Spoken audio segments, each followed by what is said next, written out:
बाप का साया बहुत जरूरी होती है जवान लड़कियों पे। हम सब लड़के अरे पापा जैसे गए, हमें हमें पूरा सपोर्ट चाहिए, हमें इनकी भरपाई चाहिए और हमें इंसाफ भी चाहिए।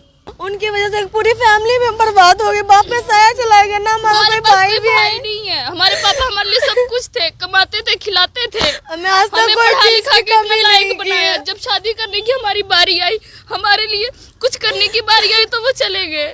पापा था तो कोई चीज का टेंशन नहीं हुआ करता था, हम बेफिक्र रहते थे। हम अब तो हर चीज सोच सोच के करना पड़ेगा। कंपनी वाले जहाँ मुड़ी छुप कर बैठ जाए उसको मैं हल्लक से निकालूंगी रोड पर।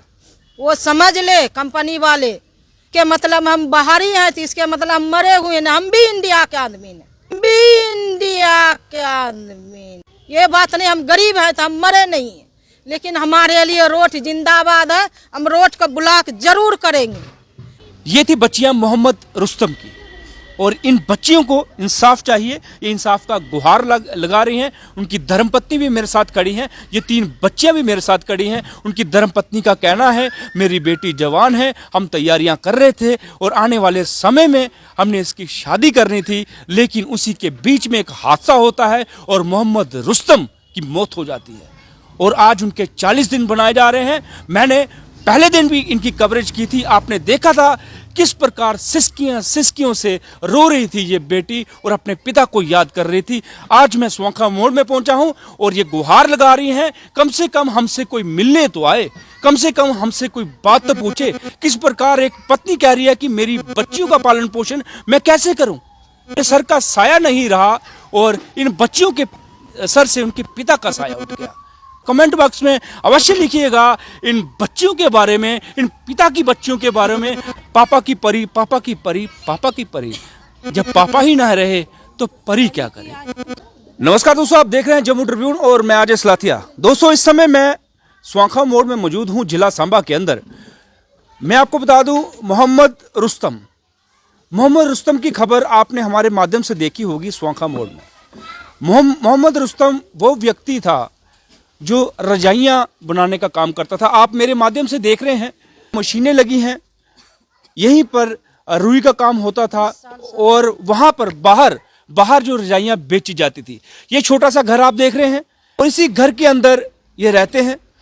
अचानक एक हादसे में मोहम्मद रुस्तम की मौत हो जाती है। यहाँ पर आज उनके परिवार के सदस्य बाहर से भी, गांव से भी आए हैं, क्योंकि आज उनके 40 दिन बनाए जा रहे हैं। मेरे साथ यहाँ पर उनकी धर्मपत्नी भी हैं और उनके जो रिश्तेदार हैं वो भी मौजूद हैं। मेरे को देखो 3 लड़की है, लड़का नहीं है, हम कैसे पालेंगे। मेरे को इतना ही गुजारिश है कि मेरे को मदद चाहिए, मदद चाहिए। मैं इतने साल से, इधर 20 साल से काम करके खिला रहा था मेरे को, बाल बच्चे का पढ़ा भी रहे थे। मेरे को किराया इधर भी चलता है, उधर भी चलता है, उस पार भी हम किराया पर मकान लिए हैं। अब हम कहाँ से देंगे। ये हम मदद मांगते हैं सबसे कि मेरा मदद करना चाहिए। एक बात बताइए, अब जो मशीनें हैं, जो काम है, वो चलता है या बंद हो गया? वो कौन कर रहा है? हो गया, अब है नहीं तो बंद हो गया। अक्सर यहाँ से रजाइयाँ बन के घरों में जाती थी और सर्दियों के मौसम में उसको ओढ़ा जाता था और वो रजाइयाँ बनाते थे मोहम्मद रुस्तम। हमको कंपनी वाले कुछ मदद कीजिए, हम ये नहीं चाहते हैं। कंपनी वाली हमको मदद चाहिए। 3 बच्ची के लिए हमको कुछ न कुछ सहायता चाहिए। आज के माहौल में कैसे शादी होते हैं, कैसे किया, उसके लिए हमको भरपूता चाहिए। हम बस इतने चाहते हैं। वो कौन अब इसको देखेगा, उसको बेटी को कौन देखेगा, उसको फैमिली कौन देखेगा। पैसा रहेगा तो सबको पूछेगा, पैसा नहीं है तो कोई नहीं है। अभी 2 साल पहले उसको एक्सीडेंट हुआ, उसमें भी यहाँ के कोई ने कुछ किया। कहाँ से ये करेगी। वो कर्जा 7 लाख अभी बाकी है। रिश्तेदार कोई 10,000 दिए, कोई 5,000 दिए, अभी वो रहे नहीं, ये कहाँ से पूर्ति करेगा। अब कोई शादी में कोई मदद नहीं देगा, कोई कहीं से कुछ नहीं करे। इसके लिए हमको मदद चाहिए कंपनी वाला की तरफ से। अच्छा, आपके क्या लगते थे ये? मेरा देवर था छोटा, बचपन में मर गए थे, हमने खुद पाले हैं उसको, हाथ से पाले हैं, बेचारा को खुद पाले हैं। एक तो पहले को वो विकलांग था, एक आंखें भी नहीं था, एक भाग उसको विकलांग था। अपनी किसी तरह से फैमिली को चला रहा था 20 साल से। बड़ी लड़की 10वीं की है, छोटी बीच वाली लड़की 12वीं कर को बैठे और छोटी वाली लड़की 12वीं कर रही है। अब उसकी हालात ऐसी है कि ट्यूशन कैसे धराएगी, वो सब रुका है काम इसको। मेरा तीनों बच्ची जवान है, एक 25 साल का है, एक 19-22 साल का है, एक 17 साल की बच्ची है। हमको जो होता है मदद वो कर दीजिए अपनी हिफाजत से। हमारा उस टाइम होश नहीं था, नहीं तो मैं उसी टाइम में घर में नहीं लाश धर के हम रोड जाम करते। आज भी मेरा था ये करने का, सारा बंदे चले गए, सब रजाई बिस्तरा का मौसम था। हम किसी दिन न किसी दिन मैं आगे पीछे रोड जमा करूंगी और मुझे लास्ट जनवरी तक कोई कार्रवाई नहीं होगा तो मैं कसम खा के कहता हूँ दोनों तरफ से मैं रोड जमा करूंगी। 31 जनवरी तक, मैंने 26 जनवरी को हम रोड जाम करेंगे। इसके लिए जो होगा देखा जाएगा। अच्छा आंटी जी, ये भी चीज़ बताइए कि घर में ये बातें होती होंगी कि बेटियां जवान हो रही हैं, उनकी शादी करनी है, और मोहम्मद रुस्तम जी बात करते होंगे कि इस प्रकार हम अपनी बेटियों की शादी करेंगे। करते थे। अब की ये सीजन लगा लेते हैं ना, सर्दी का मौसम था, सीजन लगा लेते हैं। घर ईद के बाद सब घर जाते हैं, पूरा परिवार। ये बड़ी लड़की मेरे है, इसके रिश्ता ढूंढने के लिए, अभी इसके रिश्ता ढूंढने के लड़के वाले से बात भी हुआ था कि मैं घर आओ, आप भी लड़के को देखेंगे, आप भी लड़का को देखो। फोटो पर तो ऐसे ही होता है। तो बोला कोई नहीं, हम 3 महीने के बाद घर आ रहे हैं। अभी एक्सीडेंट हुआ उसमें पैसा अब हम देखो कहाँ से 6-7 लाख पहले, 2 साल पहले एक्सीडेंट हुआ था, वो भी पैसा मेरे को नहीं मिला। वो भी केस चल रहा, लेकिन वो भी पैसा मेरे को नहीं मिला। अभी कर्जा मेरे ऊपर पहले का 7 लाख 8 लाख है, अभी फिर दोबारा हो गया। अब हम कहाँ से बाल बच्चे को पालेंगे पोसेंगे, आप कहाँ से क्या करेंगे।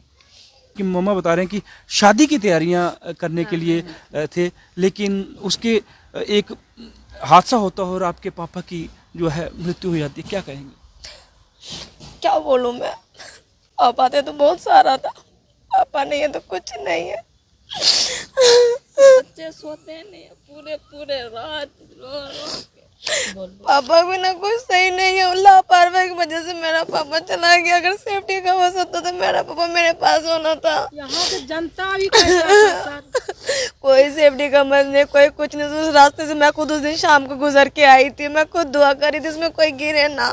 6 महीने से खड्डा था, किसी ने उसको भरा नहीं। जैसे मेरे पापा की बॉडी निकाली उसके बाद गड्ढा सारा भर दिया उन्होंने। अगले दिन तो रोड भी बन गया, गाड़ियां भी चलने लगी। 6 महीने से नहीं दिख रहा था उनको, मेरे पापा गए तब उनको दिखा। उनकी वजह से पूरी फैमिली में बर्बाद हो गई। बाप में साया चला गया ना, हमारा कोई भाई भी भाई नहीं है। हमारे पापा हमारे लिए सब कुछ थे, कमाते थे, खिलाते थे, हमें आज तक हमें कोई पढ़ा चीज लिखा की के कमी लायक नहीं बनाया। की। जब शादी करने की हमारी बारी आई, हमारे लिए कुछ करने की बारी आई तो वो चले गए। कौन करेगा, कौन लेगा हमारी जिम्मेवारी अब? पापा था तो कोई चीज का टेंशन नहीं हुआ करता था, हम बेफिक्र रहते थे। हम अब तो हर चीज सोच सोच के करना पड़ेगा। बाप का साया बहुत जरूरी होती है जवान लड़कियों पे। हम सब लड़के, अगर उन्होंने सेफ्टी रखी होती तो आज मेरे पापा मेरे साथ होते। उन्होंने, अगर उनका काम खत्म हो गया तो गड्ढा उनको भर देना चाहिए था ना। क्यों रखा था, किसके लिए रखा था? जैसा बॉडी बाहर आया, जब मेरे पापा गए तो तब उनको याद आया कि हाँ यहाँ कोई खड्डा है। अब उनको याद आया, पहले नहीं याद आ रहा था। अभी कोई पूछने के लिए भी नहीं, कोई कंपनी हम चाहते हैं मेरे पास आया है। हमारे पापा जैसे गए, हमें पूरा सपोर्ट चाहिए, हमें इनकी भरपाई चाहिए और हमें इंसाफ भी चाहिए। जिनकी वजह से मेरे पापा गए, जिनकी लापरवाही के वजह से गए हैं, जो ये कंस्ट्रक्शन का काम कर रहे हैं, हमें उनसे हमें इंसाफ चाहिए तो चाहिए। इन बेटियों को कहना है हमारा कोई भाई नहीं है, हमारे सब कुछ हमारे पापा थे, उन्होंने हमें पाला पोसा और आज हम बड़ी हैं। जब हमारी शादी करने की बारी आई तो पापा का साया सर से उठ गया। ये कहना है इन बच्चियों का कहना है कि हमें इंसाफ चाहिए। कोई नहीं है, बिल्कुल लापरवाही की वजह से कोई कुछ मदद, कोई कुछ हेल्प, कोई हौसला देने के लिए भी नहीं आया, सहानुभूति देने कुछ भी नहीं आया, कोई कुछ नहीं, कोई नहीं आया। सिर्फ उन्होंने खड्डा भरा, रोड चालू किया, बस। उसके आगे वो उन्होंने हमारे से कोई कांटेक्ट नहीं किया, किसी भी माध्यम से नहीं, किसी चीज से नहीं। किसी दफ्तर में तो नहीं गए, पुलिस स्टेशन में केस हुआ है तो वही आप जो देख रहे FIR वही कहे हुए हैं। आप पता नहीं, अब आगे वो बोल रहे कि रिपोर्ट जब तक नहीं आएगा तब तक हम आएगा वो ना हमारी कुछ। कोर्ट की रिपोर्ट में डिले हो रहा है। ठीक है, ठीक है। हाँ जी हाँ। तो दोस्तों आप देख रहे हैं ये परिवार इंसाफ की मांग कर रहा है। चाहे कंपनी वाले जहाँ मुड़ी छुप कर बैठ जाए, उसको मैं हल्लक से निकालूंगी रोड पर। वो समझ ले कंपनी वाले, जो भी उसकी मदद के लिए हमको नहीं चाहिए, नहीं यहाँ के कोई लोकल, नहीं कोई जनता, कोई नहीं मेरे को मदद के लिए सपोर्ट किया, नहीं कुछ किया। तो इसके मतलब हम बाहरी हैं, तो इसके मतलब हम मरे हुए हैं। हम भी इंडिया के आदमी हैं, ये बात नहीं हम गरीब हैं तो हम मरे नहीं हैं, लेकिन हमारे लिए रोड जिंदाबाद है। हम रोड का ब्लॉक जरूर करेंगे। ये संदेश पहुंचा देना कंपनी वाले को। अच्छा जो भी है उसका, कोई वो कैंसर का बीमारी नहीं है जो वो विदेश में जाकर को मेरे लिए रिपोर्ट लाएगा। ये आत्महत्या नहीं था जो वो रिपोर्ट लाने में इतना दिन नहीं टाइम लगेगा, 40 दिन टाइम नहीं लगेगा, 10 दिन के ये मुकाबला में सब कुछ हो जाएगा। अगर मैं यहाँ के लोकल बंदे रहते सब कुछ हो जाते। इन बच्चियों के लिए एक बार प्रशासन को इनसे कांटेक्ट करना चाहिए। मैं आपको बता दूं, स्वांखा मोड़ के पास बिल्कुल इनकी मशीन लगी है। यहाँ पर रुई के साथ रजाइयाँ बनाने का कार्य ये करते हैं। यहाँ पर मशीन भी लगी है और एक बार इनसे कांटेक्ट जरूर कीजिए और इनका हाल जानिए, कम से कम इनके पास पहुँचिए।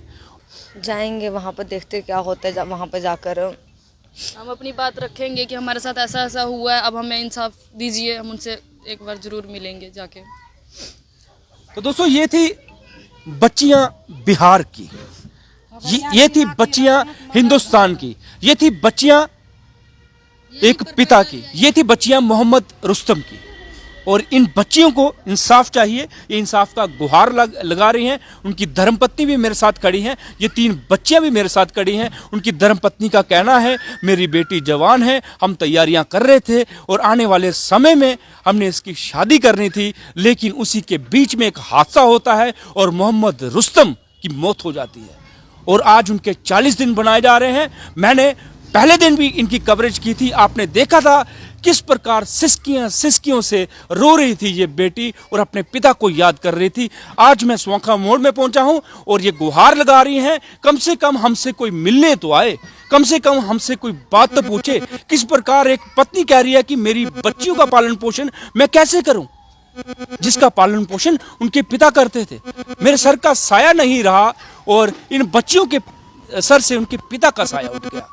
तो दोस्तों बने रहे आप मेरे साथ, देखते रहे जम्मू ट्रिब्यून और कमेंट बॉक्स में अवश्य लिखिएगा इन बच्चियों के बारे में, इन पिता की बच्चियों के बारे में। हम कमेंट में तो जरूर, फेसबुक के ऊपर, इंस्टा पर जरूर सुनते हैं पापा की परी, पापा की परी, पापा की परी। जब पापा ही ना रहे तो परी क्या करे।